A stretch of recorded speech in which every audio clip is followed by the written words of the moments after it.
আসসালামু আলাইকুম। যারা 2026 সালে নার্সিং ভর্তি পরীক্ষা দিবেন তাদের উদ্দেশ্যে কিছু গুরুত্বপূর্ণ কথা বলবো।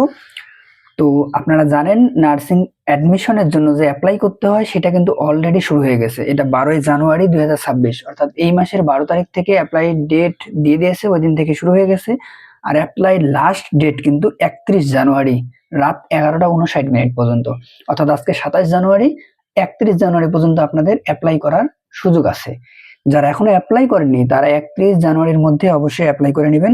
এবং আপনারা জানেন যে অ্যাপ্লাইয়ের জন্য একটা ফি জমা দিতে হয় সরকারিভাবে, যেটা বিএসসি দের জন্য 700 টাকা, ডিপ্লোমা এবং মিডওয়াইফারিদের জন্য 500 টাকা। তো এই ফিটা অনলাইনের মাধ্যমে জমা দেওয়ার লাস্ট ডেট হচ্ছে 1 ফেব্রুয়ারি রাত 11:59 পর্যন্ত। তাহলে অ্যাপ্লাইয়ের লাস্ট ডেট হচ্ছে 31 জানুয়ারি এবং টাকা জমা দানের লাস্ট ডেট হচ্ছে 1 ফেব্রুয়ারি। এর মধ্যে দিতে হবে। আর এইবার একটা ইম্পর্টেন্ট কথা আছে এখানে, যেটা বিগত বছরগুলো ছিল না, এই বছর আছে।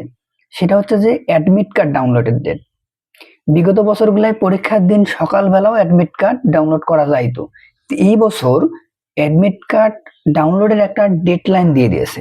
সেটা হচ্ছে 22, 23 এবং 24 ফেব্রুয়ারি।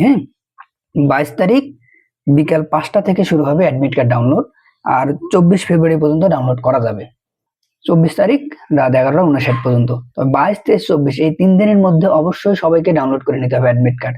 দেখা গেল আপনি অ্যাপ্লাই করছেন, অনলাইনে টাকাও জমা দিয়েছেন, কিন্তু অ্যাডমিট কার্ড ডাউনলোড করেননি, যার ফলে আপনি পরীক্ষার হলে যাইতে পারবেন না, পরীক্ষা দিতে পারবেন না। অতএব এটা খুবই গুরুত্বপূর্ণ যে অ্যাডমিট কার্ডটা সঠিক সময়ে ডাউনলোড করতে হবে। এরপর যেটা আপনারা জানেন, নার্সিং ভর্তি পরীক্ষা হবে 27 ফেব্রুয়ারি। এইখানে একটা চেঞ্জ আসছে। প্রতি বছর নার্সিং ভর্তি পরীক্ষা শুক্রবার হয় এবং 1 ঘন্টা। তবে এই বছর একটু টাইমটা চেঞ্জ করা হয়েছে। এই বছর নার্সিং ভর্তি পরীক্ষা হবে, সম্পূর্ণ সময়টা হচ্ছে 1 ঘন্টা 15 মিনিট। তো 1 ঘন্টা 15 মিনিট পরীক্ষা শুরু হবে ঠিক সকাল 10টায় এবং শেষ হবে 11:15 আমরা চেষ্টা করব সকাল 9টার মধ্যে হলে উপস্থিত হওয়ার, মানে হলের প্রধান ফটকে উপস্থিত হওয়ার। তাছাড়া অনেক যানজট থাকবে, হতে পারে যে আপনি লেট করে গেলে পরীক্ষা হলে ঢুকতে দেবে না। অতএব একটু সময় নিয়ে আগে থেকে বের হতে হবে এবং সময় মতো হলে উপস্থিত হতে হবে। আচ্ছা, এরপর আরেকটু আলোচনা করি। তো এই যে গুরুত্বপূর্ণ কিছু আলোচনা, এটা কিন্তু মনে রাখা লাগবে।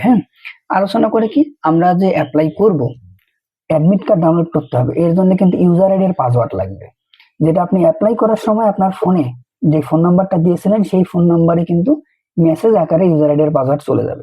তো সেটা আপনাকে সংরক্ষণ করতে হবে এবং সেই ইউজার আইডি এর পাসওয়ার্ড ইউজ করে কি করতে হবে, অ্যাডমিট কার্ড ডাউনলোড করতে হবে। ওই ফোন নাম্বারটা কিন্তু গুরুত্বপূর্ণ। আচ্ছা, এরপরে যে বিষয়টা আছে সেটা হচ্ছে যে আমরা যে পরীক্ষা দিব, যারা ডিপ্লোমাতে দেব, এটা জানা দরকার আমাদের যে ডিপ্লোমাতে সম্পূর্ণ টোটাল বা সরকারিভাবে কতগুলো সিট আছে, বিএসসি তে যারা দেবো সরকারিভাবে কতগুলো সিট আছে এবং কতগুলো ইনস্টিটিউট বা কলেজ আছে, মিডওয়াইফারিতে কতগুলো ইনস্টিটিউট এবং টোটাল সিট কত আছে এটা জানা দরকার, তাই না?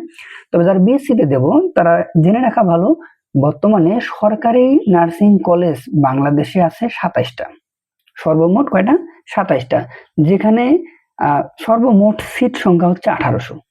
তার মানে সরকারিভাবে যারা বিএসসি তে পরীক্ষা দিতে যাচ্ছেন তাদের মধ্যে 1800 জনকে সিলেক্ট করা হবে।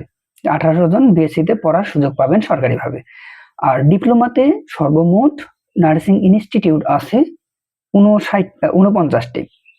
তো 49টি নার্সিং ইনস্টিটিউটে সর্বমোট শিক্ষার্থী ভর্তি হতে পারবে 2855 জন, অর্থাৎ 2855 জন। তো 2855 জন মনোনীত হবেন যতজন পরীক্ষা দিবেন। সব থেকে হাইয়েস্ট র্যাঙ্কিং এ, সব থেকে মার্কস বেশি যাদের, সেই 2855 জন আপনারা সিলেক্ট হবেন।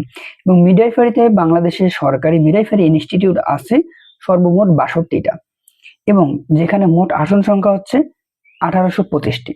তাহলে দেখেন, খেয়াল করেন, বিএসসি তে সর্বমোট 1800টা সিট আছে, ডিপ্লোমাতে 2855টি এবং মিডওয়াইফারিতে 1825টি সিট আছে। তাহলে সর্বমোট কলেজ এবং ইনস্টিটিউট সহ বাংলাদেশে সর্বমোট সরকারি প্রতিষ্ঠান আছে, নার্সিং প্রতিষ্ঠান আছে 138টি এবং সর্বমোট আসন হচ্ছে 6480টি।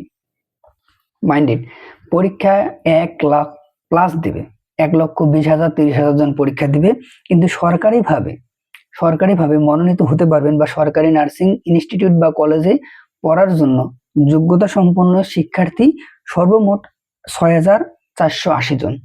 অতএব আপনার কম্পিটিশন কিন্তু অনেক বেশি, প্রিপারেশন অনেক ভালো করে নিতে হবে, তবে আপনি মনোনীত হতে পারবেন।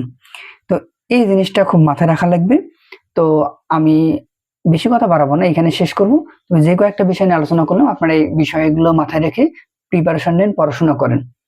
আরো যদি নার্সিং সম্পর্কিত কোনো প্রশ্ন থাকে বা কোনো কিছু জানার থাকে, তাহলে আপনি এই ভিডিওর নিচে কমেন্ট করতে পারেন। সবাই ভালো থাকবেন, সুস্থ থাকবেন। আল্লাহ হাফেজ।